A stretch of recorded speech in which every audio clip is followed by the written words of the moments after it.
to knock almonds, but they lit out. You fellas give me a hand, I'll give you $1 a day. Sleep in the bunkhouse, eat like this. The men are going to the fair, Mama. We can manage. You can manage. It's not the kitchen needs almond knockers, is it? Well? Well, we'd like to help, but we can't stay. We've begun to chop some wood or tend the animals, though.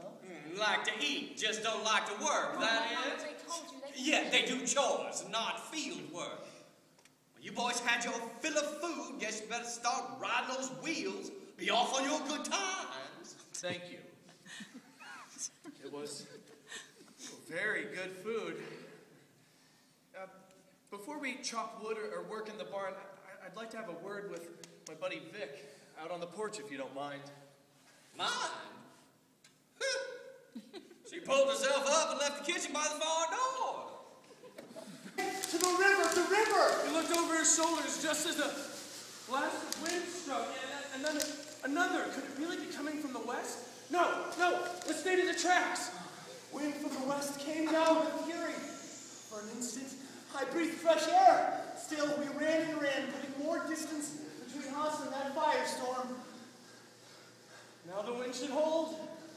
Put God to work on it, Ray. Who do you think brought the wind in the first place? Well, sir. Your trusty chum, Ray. Oregon City. Portland! And there the absolutely true Columbia River. Lewis and Clark and their boys must have had themselves a fine sail down that river. Hey, there. Mount Hood rose in a snowy cone. And on us to Sam City. Already we had met 3 automobiles and passed several more. Whoa, Vic, watch out, you nearly ran down that man in his trash car. We bounced over electric car tracks and threaded through wagons and walkers. Newcomers needs good treatment. I'll be back with a couple of Oregon beers and wait for you. We'll buy our own. We'll just wait around here, take a look around, meet you back here.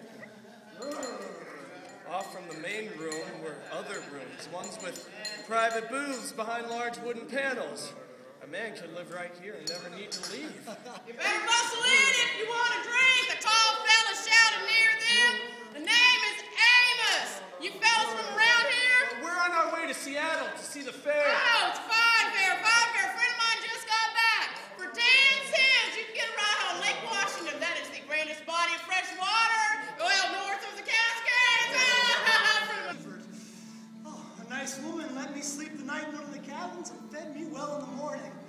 Grateful for the level road, I walked fast, covering ground miles until I was in the little town of Toledo. I'm not Chehalis. The sun was past noon. I imagined Ray standing there at the post office, but no Vic. I had not made the trip as quick as figured. Ray thought something had happened to me. Chehalis. You made it. Hey. I must have caught it last night. I slept in a dress. Sound. And all that wonder gives me the feeling of church. Just how would you know? 2 more miles brought us to Olympia. Mount Rainier. Folks around here likely still call it Mount Tacoma. I was puffing hard. But stayed the pace. Yelled.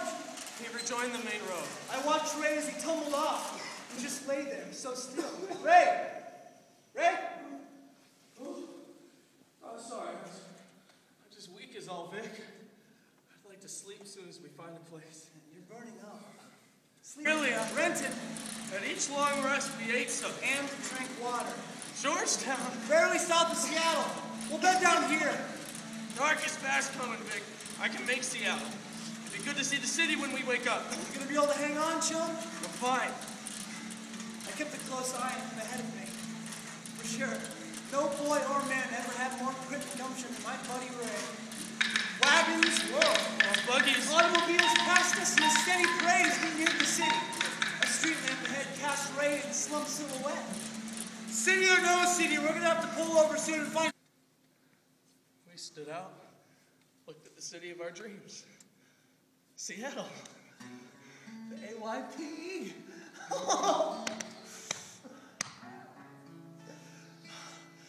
stood there for more time than I know, just looking, feeling what we saw clear to our toe tips.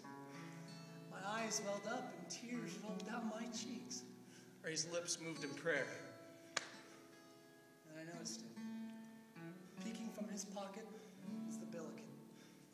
He'd stuck him there so the little fellow could see his hometown. Article of the Seattle PI, dated October 3rd, 1909. Two Santa Rosa High School boys arrived in city after 54-day bicycle trip. The boys will stay 2 weeks visiting the exposition and will send stories to the Press Democrat of their impressions of the fair. James A. Wood, Chief of Exposition, yesterday presented the boys with free passes to the exposition during their stay in this city. For more than 2 weeks, have Vic and Ray savored the marvels of Seattle's Alaska-Yukon Pacific Exposition. When it closed, the boys returned home by train to a fine town welcome, arranged by the mayor. Both served in the army during World War I. Victor in France,